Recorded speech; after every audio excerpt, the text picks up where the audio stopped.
மாறி மாறி இவங்க தான் ஆட்சியில் இருக்கிறாங்க. திரும்ப திரும்ப நான் ஏன் அவங்களுக்கே ஓட்டு போடணும்? ஏன் எங்கள் தளபதி விஜய் அண்ணன் வந்தால் என்ன? என் நடிகர்லாம் அரசியலுக்குலாம் வரக்கூடாதா? 200 கோடி சம்பளத்தை தூக்கி எறிஞ்சிட்டு அரசியலுக்கு மக்களுக்கு சேவை செய்யணும்னு வந்திருக்காரு. அவருக்கு ஒரு வாட்டி வாய்ப்பு தான் கொடுத்து பார்ப்பேன். என்ன தப்பு இருக்குது? இப்போ ஒரு டாக்டர் இருக்கார், அவர் நம்ம உடம்பை பற்றியும் படிக்கிறாரு, நோய்களை பற்றியும் படிக்கிறாரு, மருந்தை பற்றியும் படிக்கிறாரு. நம்ம ஏதாச்சும் ஒரு பிரச்சனைன்னு போனால் உனக்கு இதுதான் வியாதின்னு கண்டுபிடிச்சி அதுக்கான மருந்தை கொடுக்குறாரு. அதே மாதிரி இந்த சமூகத்தையும் மக்களையும் மக்களோட பிரச்சனைகளையும் இன்ச் பை இன்ச் தெளிவாக புரிஞ்சுக்கிட்ட ஒரு அரசியல் கட்சியாலேயோ தலைவராலேயோ தான் பவருக்கே போனாலும் ஏதாவது மக்களுக்கு நன்மைகள் செய்ய முடியும். ஆனால் ஒரு நாள் டாக்டர் ஆக முடியுமா? ஏன்னா டாக்டர் ஆகணும்னா அதுக்கு படிக்கணும், நிறைய எஃபர்ட்ஸ் போடணும், ப்ராக்டிஸ் பண்ணணும், பயிற்சி எடுக்கணும். இதுக்கெல்லாம் கொஞ்சம் டைமும் சில வருஷங்களும் எடுக்கும்.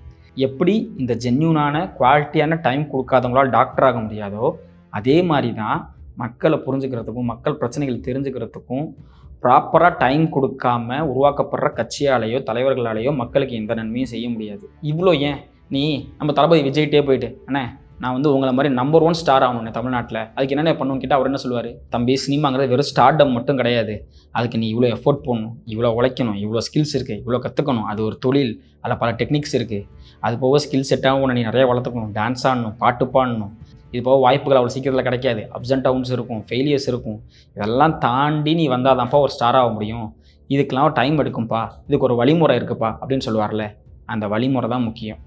அரசியல் கட்சி கட்டுறதுக்கு ஒரு வழிமுறை இருக்குது. உண்மையிலே மக்களுக்கு நல்லது செய்கிறதுக்காக தான் நீங்கள் அரசியல் கட்சி உருவாக்குறீங்கன்னா அந்த வழிமுறைகளை பின்பற்றி தான் ஆகணும். அது என்னென்ன அப்படின்னா, முதல்ல ஒரு ஐடியாலஜி இருக்கணும். அந்த ஐடியாலஜியை செயல்படுத்துறதுக்கு ஒரு கட்சியை உருவாக்கணும். பொலிட்டிக்கலாக ஒரு இலக்கு இருக்கணும். அந்த இலக்கை சென்றடைகிறதுக்கு ஒரு பிளான் இருக்கணும். ப்ரோ ஒன்றுமே புரியல ப்ரோ. சிம்பிளாக சொல்லணும்னா மக்கள்கிட்ட போகணும், மக்கள் சொல்கிறத கேட்கணும், மக்கள் பிரச்சனைகளை புரிஞ்சுக்கணும், அதுக்கு சொல்யூஷன் சொல்லணும். எக்ஸாம்பிளுக்கு எடுத்துக்கிட்டால் மக்களுக்கு பல பிரச்சனை இருக்குது. அதில் முக்கியமான பிரச்சனை வேலை இல்லாதது தான். அந்த வேலை இல்லைங்கிற இந்த பிரச்சனையை நான் எப்படி தீர்க்க போகிறேன், இதுக்கு என்கிட்ட என்ன பிளான் இருக்குது, இதுக்கு நான் என்ன சொல்யூஷன் வச்சுருக்கேன் அப்படின்னு மக்கள்கிட்ட சொல்லணும். இதுதான் ஒரு ஆக்கப்பூர்வமான அரசியல். அதை விட்டுட்டு திமுக சரியில்லை, அதிமுக சரியில்லை, பிஜேபி சரியில்லை, இவங்க சரியில்லை, அவங்க சரியில்லைன்னு அவங்களை விமர்சனம் பண்ணுறது மட்டுமே ஒரு ஆக்கப்பூர்வமான அரசியல் ஆகிடாது. அதுக்குன்னு விமர்சனம் பண்ணக்கூடாதுன்னு கிடையாது. விமர்சனங்கிறது அரசியலோட ஒரு பகுதி, அதுவே முழுமையான அரசியல் ஆகிடாது.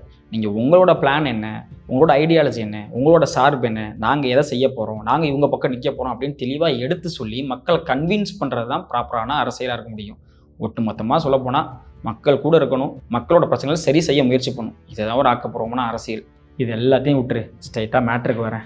நான் சொன்ன எதையுமே பண்ணாமல் என்கிட்ட இமேஜ் இருக்குது, நான் எங்கே போனாலும் ஒரு பெரிய இளைஞர் கூட்டம் என்னை ஃபாலோ பண்ணுது அப்படிங்கிறதுக்காக ஒருத்தர் கட்சி ஆரம்பிக்கிறார் அப்படின்னா அவர் மக்களுக்கு நல்லது செய்கிறதாக கட்சி ஆரம்பிக்கலை. அந்த பேரையும் புகழையும் இமேஜையும் மூலதனமாக பயன்படுத்தி அரசியல் மார்க்கெட்டில் வியாபாரம் பண்ண வராரு. இப்போ சொல்லு, 200 கோடி ரூபாய்